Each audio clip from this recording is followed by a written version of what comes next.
Okay, good morning friends. Today we discuss about the chapter number 1, matter in our surrounding, states of matter. Now as we know that matter exists in three different states: solid, liquid and gas. Solid have definite shape, distinct boundaries, rigidity and fixed volume. Liquid shows fluidity. So they do not have definite shape but fixed volume. Gases show fluidity, high compressibility. They do not have definite shape or the volume. They occupy all available space.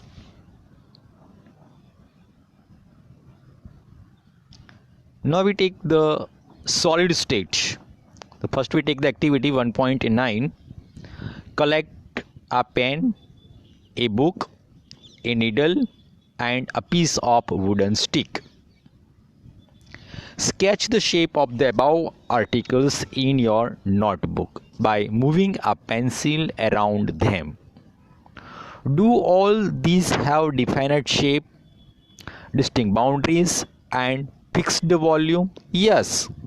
The given articles, a pen, a book, a needle and a piece of wooden stick, have definite shapes, distinct boundaries and fixed volumes.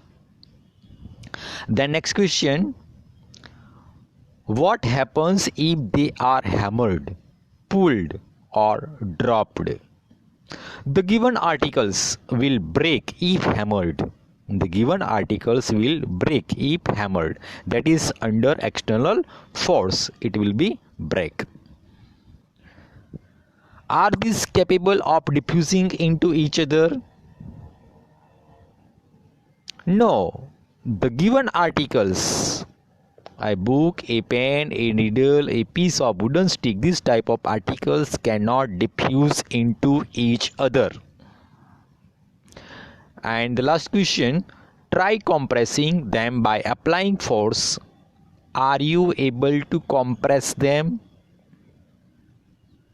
No, the articles cannot be compressed. Okay, we have to apply that compressing them, that is done by a pen, a book, a needle and a piece of wooden stick. Okay, all these are the given articles. These articles cannot be compressed. That is, all the given articles have characteristics of solid state. Now we have considered, that is question, that is all this above example of solid, and we can observe that all these have definite shape, distinct boundaries and fixed volume. That is, they have negligible compressibility. Solids have tendency to maintain their shape. Solids may break under the force, but it is difficult to change their shape, so they are rigid. Now there is a one question, that is first: what about a rubber band? Can it change its shape on stretching? Is it a solid? Yes, a rubber band changes shape under the force and regains the same shape and the force is removed. If excessive force is applied, it breaks. Then second question B: what about sugar and salt? When kept in different jars, these take the shape of the jar. Are they solid? So for that, the shape of each individual sugar or the salt crystal remains fixed, whether we take it in our hand, put in a plate or in a jar. And last question C: what about sponge?